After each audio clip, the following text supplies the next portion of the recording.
नमस्कार साथियों, आप सबका स्वागत है हमारे आज के इस सेशन में। हमारे आज के इस सेशन में हम जियोग्राफी यानी कि भूगोल का अध्याय 4 कृषि का भाग 2 करेंगे। इससे पहले अगर मैं बच्चों बात करूं कि भाग 1 के अंदर हमने कृषि के प्रकार, कृषि के कौन कौन से प्रकार होते हैं, कैसे कैसे कृषि की जाती है, कृषि की ऋतुओं के बारे में बात की, अनेकों फसलों के बारे में बात की, या मैं से बोलूँ कि खाद्यान्न जो फसलें थी उनके बारे में बात की। अब बच्चों जो भाग 2 है, भाग 2 में मैं खाद्यान्न फसलों के अलावा जो फसलें होती हैं उनकी बात करेंगे। तो आइए शुरू करते हैं हमारे कृषि अध्याय का भाग 2। बच्चों सबसे पहले खाद्यान्नों के अलावा अन्य खाद्य फसलें यानी कि उन खाद्यान्न फसलों को जिनकी हम बात कर चुके हैं भाग 1 में, उनके अलावा अगर मैं बात करूं बच्चों तो गन्ना, तिलहन, चाय, कॉफी ये अन्य खाद्य फसलें हैं। अब इनके बारे में हम डिटेल में पढ़ेंगे बच्चों। जैसे कि सबसे पहले मैं बात करता हूं गन्ने की। गन्ना ये बच्चों मेनली वाणिज्य जो फसलें होती हैं यानी कि जो आर्थिक रूप से या मैं से बोलूं कि उद्योगों के लिए जिनका निर्माण किया जाता है या उद्योगों के लिए जिनका उत्पादन किया जाता है उन फसलों के अंदर आती है गन्ना। तो गन्ने की अगर मैं बात करूं बच्चों तो गन्ने की फसल के लिए गर्म और आर्द्र जलवायु यानी कि जो टेम्परेचर बच्चों होना चाहिए वो 21 डिग्री सेल्सियस से 27 डिग्री सेल्सियस के बीच में होना चाहिए। यानी कि ना तो ज़्यादा गर्म मौसम हो और ना ही ज़्यादा ठंडा मौसम हो, के बीच का तापमान और 75 सेंटीमीटर से 100 सेंटीमीटर यानी कि जैसे कि गेहूं के लिए उपयुक्त परिस्थितियां होती हैं वैसे ही गन्ने के लिए भी उपयुक्त परिस्थितियां होती हैं, वर्षा की जरूरत होती है। गन्ने के उत्पादन में ब्राजील पहले नंबर पर है और भारत दूसरे नंबर पर, और उत्तर प्रदेश, अगर मैं भारत में भी बात करूं बच्चों तो भारत के अंदर जो यूपी है हमारा, उत्तर प्रदेश है, यह गन्ने के उत्पादन में प्रथम स्थान पर है। और मैं पूरे विश्व के दृष्टिकोण से देखूं तो भारत आता है दूसरे नंबर पे। पहले नंबर पे आता है बच्चों ब्राजील, जो कि दक्षिणी अमेरिका का एक सबसे बड़ा राज्य है, सबसे बड़ा देश है। महाराष्ट्र, कर्नाटक, तमिलनाडु, आंध्र प्रदेश, बिहार, पंजाब और हरियाणा गन्ने के मुख्य उत्पादक हैं, यानी कि यहाँ गन्ने की फसल का उत्पादन किया जाता है। बच्चों बात करता हूं मैं तिलहन की।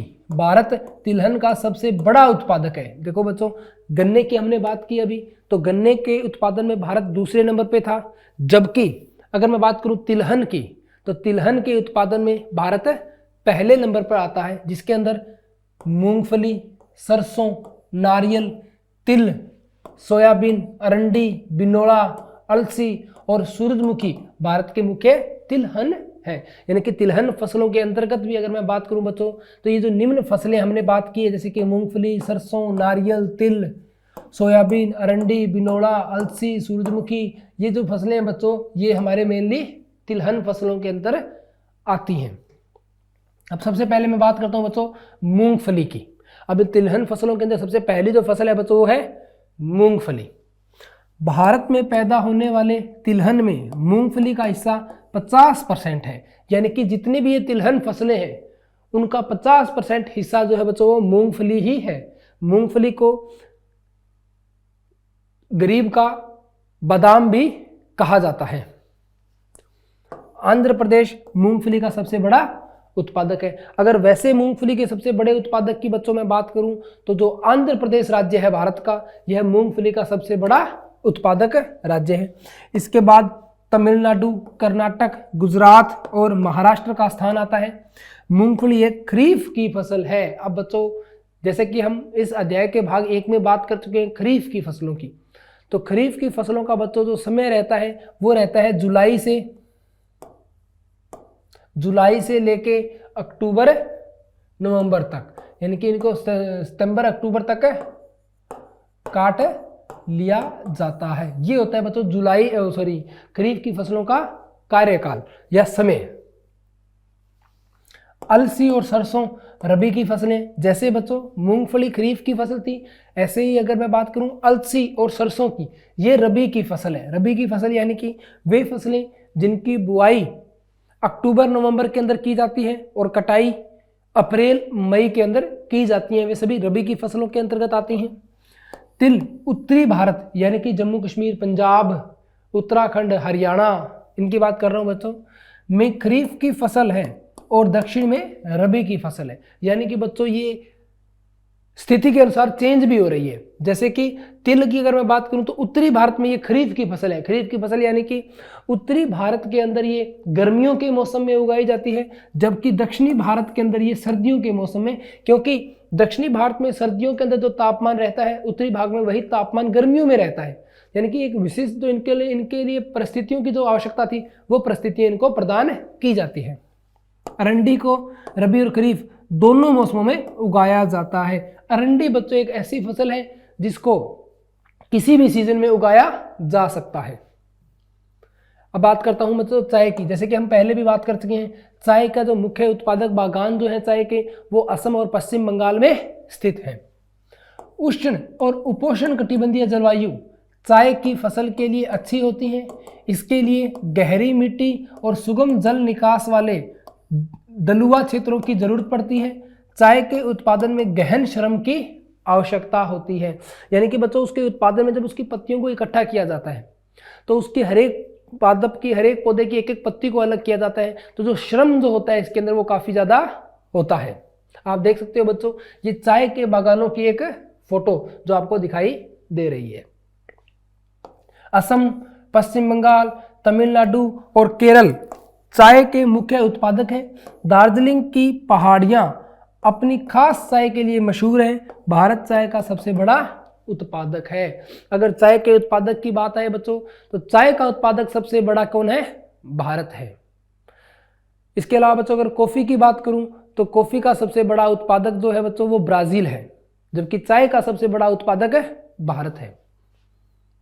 अब बच्चों बात आती है कॉफी की। तो चाय की तरह कॉफी को भी बागानों में उगाया जाता है। भारत में सबसे पहले यमन से अरेबिका किस्म की कॉफी को उगाया गया। शुरुआत में कॉफी को बाबा बुदन पहाड़ियों में उगाया गया था। ये बच्चों बाबा बुदन की जो पहाड़ियां हैं ये कर्नाटक राज्य में पाई जाती हैं। तो बाबा बुदन की पहाड़ियों में सबसे पहले अरेबिका जो कॉफी थी उसका उत्पादन किया गया था। अब बात आती है बच्चों बागवानी फसलों की। अब हम बात करेंगे बागवानी फसलों की। तो भारत में उष्ण और शीतोष्ण कटिबंधीय फलों का उत्पादन होता है। महाराष्ट्र, आंध्र प्रदेश, उत्तर प्रदेश और पश्चिम बंगाल के आम, नागपुर और चेरापूंजी के संतरे, केरल, मिजोरम, महाराष्ट्र और तमिलनाडु के केले, उत्तर प्रदेश और बिहार की लीची, मेघालय के अनानास, आंध्र प्रदेश और महाराष्ट्र के अंगूर, जम्मू कश्मीर और हिमाचल के सेब, नाशपाती, खुबानी और अखरोट पूरी दुनिया में मशहूर है। यानी कि ये उन स्थानों के नाम बताए गए हैं जो बागवानी फसलों से संबंधित है, और यहाँ की जो बागवानी फसलें हैं बच्चों वो पूरी दुनिया के अंदर मशहूर है। जैसे अगर मैं बच्चों सेब की बात करूँ तो हिमाचल और जम्मू कश्मीर के सेब पूरी दुनिया के अंदर मशहूर है। इसी तरह हमने अलग अलग प्रकार की किस्मों के, जैसे केले की बात करूँ तो महाराष्ट्र, तमिलनाडु, मिजोरम, केरल के केले। इसके अलावा अगर मैं संतरे की बात करूँ तो नागपुर और चेरापूंजी के संतरे। इसी तरह अलग अलग फसलों के बारे में मैंने आपको जितनी भी बागवानी फसलें उनके उत्पादनों के बारे में बताया है। इसके आगे देखते हैं अपने कि भारत सब्जियों और फलों का सबसे बड़ा उत्पादक है। भारत में पूरे विश्व के उत्पादन की 13% सब्जियां पैदा की जाती हैं। यानी कि अगर बात करें सब्जियों के उत्पादन की तो भारत विश्व का सबसे बड़ा उत्पादक है सब्जियों के मामले में, और पूरे विश्व की लगभग 13% जो सब्जियां हैं वो भारत में उगाई जाती हैं। भारत मटर, गोभी, प्याज, बंद गोभी, टमाटर, बैंगन और आलू का एक मुख्य उत्पादक है। यानी कि यहाँ ये सब्जियां सबसे ज्यादा उगाई जाती हैं। अब बात आती है बच्चों अखाद्य फसलें, यानी कि वे फसलें जो खाने के उपयोगी नहीं होती, यानी कि जिनको खाद्यान्न फसलें होती हैं उनमें काउंट नहीं किया जाता। या मैं ऐसे बोलूं कि वे फसलें जो वाणिज्यिक या ऐसे बोलूं कि औद्योगिक रूप से हमारे लिए जरूरी है, तो वो सभी फसलें आती हैं अखाद्य फसलों के अंदर। सबसे पहले आता है बच्चों रबड़। तो भूमध्य रेखीय क्षेत्र यानी कि 0 डिग्री अक्षांश के आसपास का जो क्षेत्र होता है बच्चों से भूमध्य रेखीय क्षेत्र कहते हैं, कि फसल के लिए सबसे उपयुक्त है। लेकिन उष्ण और उपोष्ण क्षेत्रों में भी रबड़ की खेती होती है। रबड़ की खेती के लिए आर्द्र और नम जलवायु की जरूरत होती है। बच्चों अगर आपसे कोई पूछे कि रबड़ की खेती के लिए कैसी जलवायु की आवश्यकता होती है तो आपका आंसर रहेगा आर्द्र और नम जलवायु। और बच्चों ये जो आर्द्र और जो नम जलवायु है ये पाई जाती है भूमध्य रेखा के आसपास का जितना भी क्षेत्र है उस क्षेत्र के अंदर, जहां 200 सेंटीमीटर से अधिक वर्षा होती है और 25 डिग्री सेल्सियस से अधिक तापमान रहता है। तो बच्चों ये जो कंडीशन है ये भूमध्य रेखा की ही कंडीशन है। भूमध्य रेखा के दोनों तरफ जो वर्षा का औसत मान जो रहता है वो 200 सेंटीमीटर से अधिक ही रहता है और जो तापमान है ये 25 डिग्री सेल्सियस से अधिक रहता है। इसलिए ये सबसे उपयुक्त कंडीशन बनती है रबड़ के उत्पादन के लिए। भारत में रबड़ की खेती मुख्य रूप से केरल, तमिलनाडु, कर्नाटक, अंडमान निकोबार द्वीप समूह और मेघालय की गारो पहाड़ियों में होती है और रबड़ के उत्पादन में भारत का विश्व में 5वां स्थान है। यानी कि रबड़ के उत्पादन में भारत के स्थान की बात करें तो बच्चों भारत का स्थान कौन सा है? 5वां। अब बात आती है बच्चों रेशेदार फसलों की, यानी कि वे फसलें जो रेशे के रूप में होती है उन फसलों को कहा जाता है रेशेदार फसलें, जिसमें पहले पे आती है बच्चों कपास। भारत कपास का तीसरा सबसे बड़ा शुष्क उत्पादक है। रबड़ के मामले में भारत 5वां सबसे बड़ा उत्पादक था और कपास के मामले में भारत तीसरा सबसे बड़ा उत्पादक है। कपास की खेती दक्कन पठार के भागों की काली मिट्टी में होती है, यानी कि कपास की खेती के लिए जो उपयुक्त मिट्टी होती है बच्चों वो कौन सी होती है? काली मिट्टी।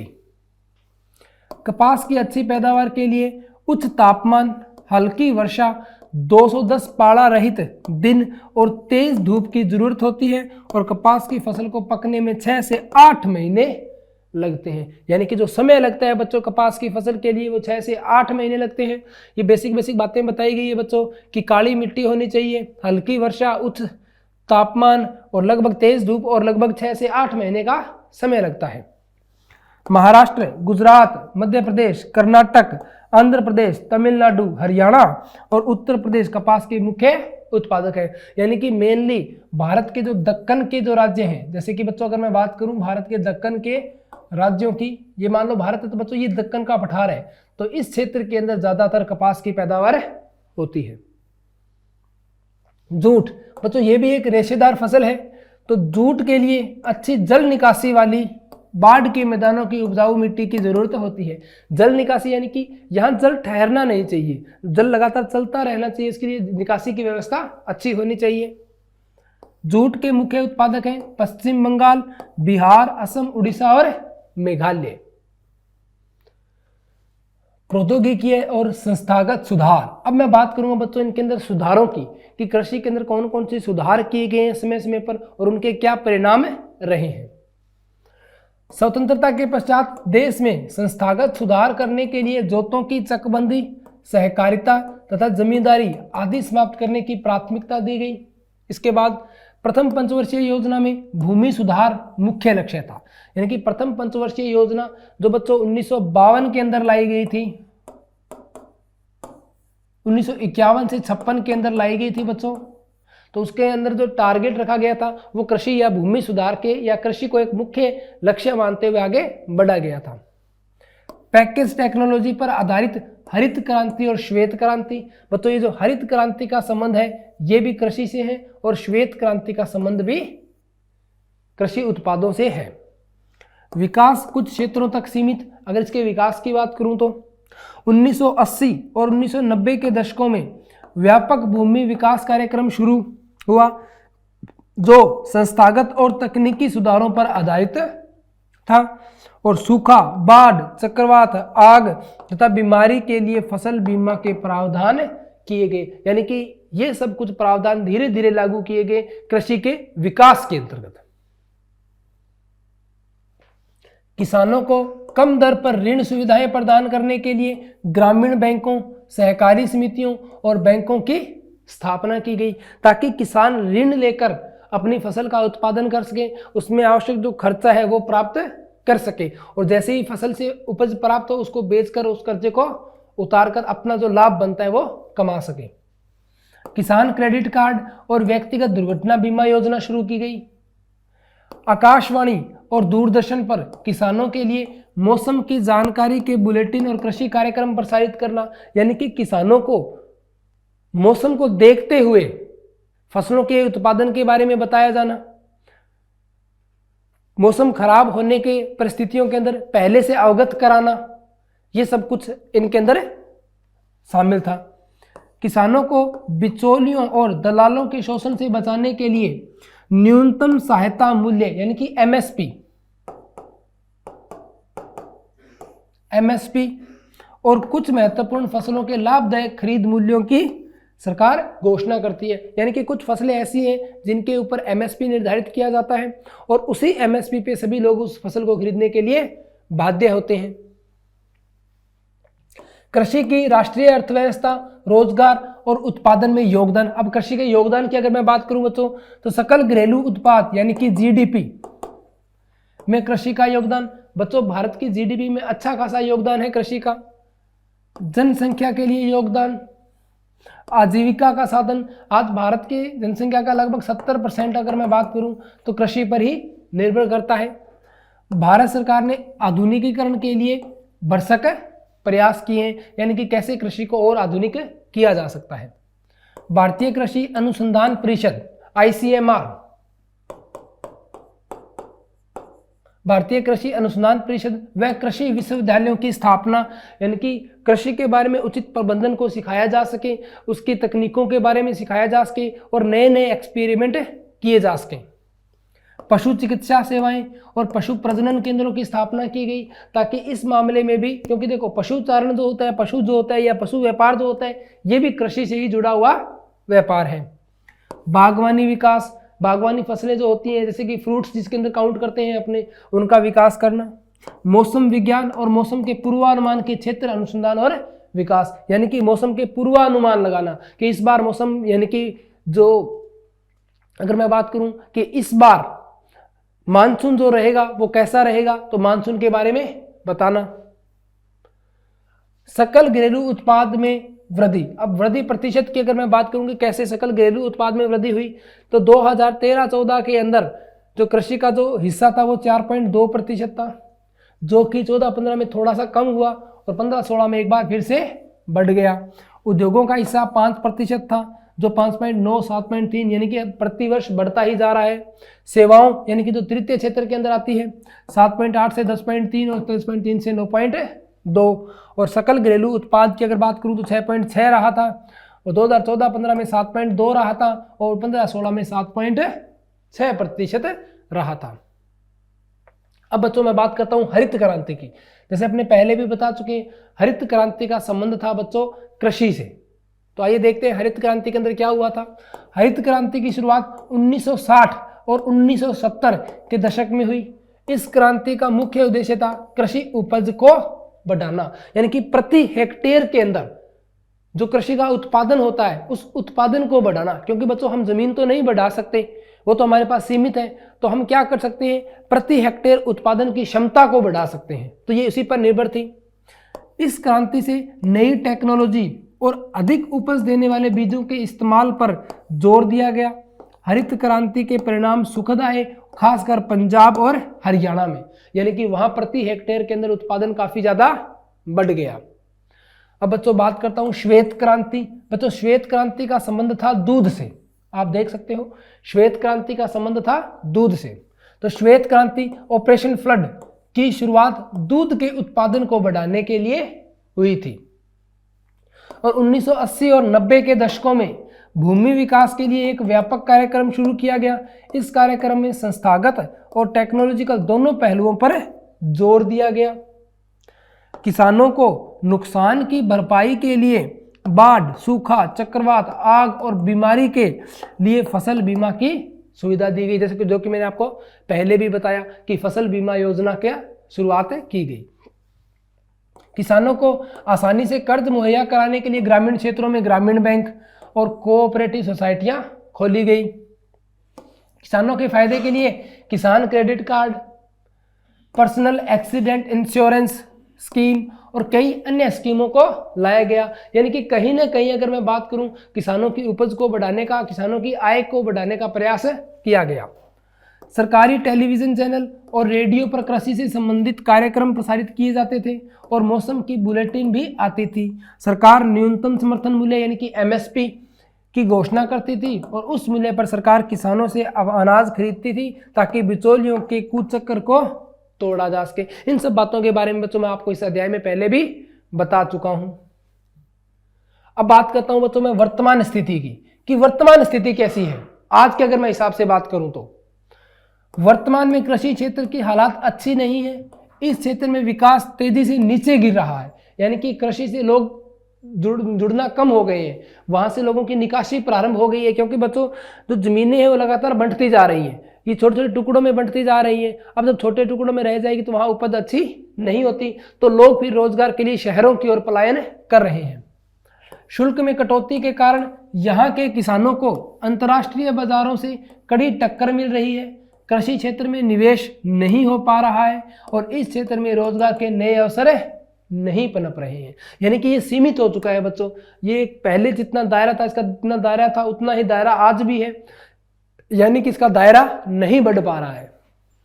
सकल घरेलू उत्पाद यानी कि जीडीपी में कृषि की भागीदारी 1951 से लगातार गिर रही है। इसके बावजूद अभी भी कृषि क्षेत्र ही सबसे ज्यादा लोगों को रोजगार मुहैया कराता है। जैसे कि मैंने आपको बताया कि लगभग 70% लोग आज भी कृषि से अपनी आजीविका चलाते हैं। कृषि में होने वाली गिरावट के भयानक परिणाम हो सकते हैं, क्योंकि इसका प्रभाव पूरी अर्थव्यवस्था पर पड़ता है और कृषि के आधुनिकीकरण के लिए सरकार लगातार काम कर रही है कि कैसे कृषि का आधुनिकीकरण किया जा सके और कैसे वहां पर नए रोजगार के क्षेत्रों को बनाया जा सके। भारत में कृषि सुधार के लिए भारतीय कृषि अनुसंधान परिषद यानी कि ICAR, कृषि विश्वविद्यालय, पशु चिकित्सालय सेवा, पशु प्रजनन केंद्र, बागवानी, मौसम विज्ञान के क्षेत्र अनुसंधान और विकास पर खास ध्यान दिया जा रहा है। यानी कि कई ऐसी संस्थाओं का निर्माण किया गया है जो कहीं ना कहीं सीधे तौर पर कृषि से जुड़ी हुई हैं। ग्रामीण क्षेत्रों में आधारभूत ढांचे के सुधार के लिए भी सरकार कई कदम उठा रही है।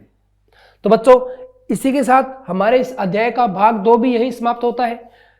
भाग 1 में हमने कृषि के बारे में, कृषि के प्रकारों के बारे में, खाद्यान्न फसलों के बारे में जाना। वहीं भाग 2 में बची हुई खाद्यान्न फसलों के बारे में और इसके अलावा जितनी भी रेशेदार फसलें होती है या अखाद्यान्न फसलें होती है उनके बारे में जाना। अब हम मिलते हैं हमारे जियोग्राफी यानी कि भूगोल के ही अगले अध्याय के साथ। तब तक के लिए धन्यवाद।